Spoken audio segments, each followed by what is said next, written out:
கடவுளுடன் காலை வணக்கம். யோவான் எழுதிய நற்செய்தி 6ஆம் அதிகாரம் 41 முதல் 51 வரை உள்ள இறைவார்த்தைகள். அக்காலத்தில் விண்ணகத்திலிருந்து இறங்கி வந்த உணவு நானே என்று இயேசு கூறியதால் யூதர்கள் அவருக்கு எதிராக முணுமுணுத்தார்கள். இவர் யோசேப்பின் மகனாகிய இயேசு அல்லவா? இவருடைய தாயும் தந்தையும் நமக்கு தெரியாதவர்களா? அப்படி இருக்க நான் விண்ணகத்திலிருந்து இறங்கி வந்தேன் என இவர் எப்படி சொல்லலாம் என்று பேசிக்கொண்டார்கள். இயேசு அவர்களை பார்த்து கூறியது, உங்களிடையே முணுமுணுக்க வேண்டாம். என்னை அனுப்பிய தந்தை ஈர்த்தால் ஒழிய எவரும் என்னிடம் வர இயலாது. என்னிடம் வருபவரை நானும் இறுதி நாளில் உயிர்த்தெழச் செய்வேன். கடவுள் தாமே அனைவருக்கும் கற்றுத்தருவார் என இவ்வாக்கு நூல்களில் எழுதியுள்ளது.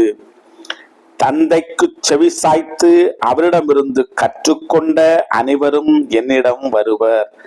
கடவுள் தாமே கற்றுத்தருவார் என்பதிலிருந்து தந்தையை எவராவது கண்டுள்ளார் என்று பொருள் கொள்ளக்கூடாது.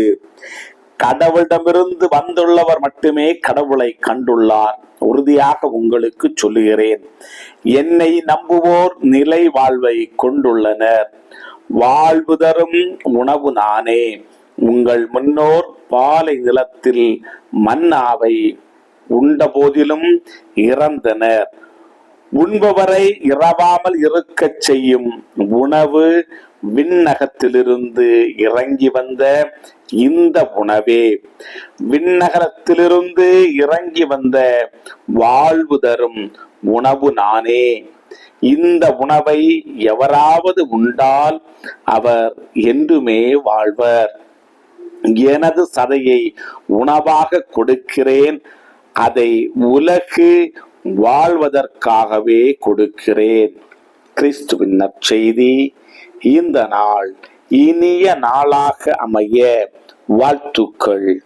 பல பல பல புதுமைகள், பெருமைகள், இனிமைகள் இறங்கிய நல்ல நாள், ஒரு நல்ல நாள், நம் தேவன் தந்த நாள். இது நல்ல நாள், ஒரு நல்ல நாள், நம் தேவன் தந்த நாள்.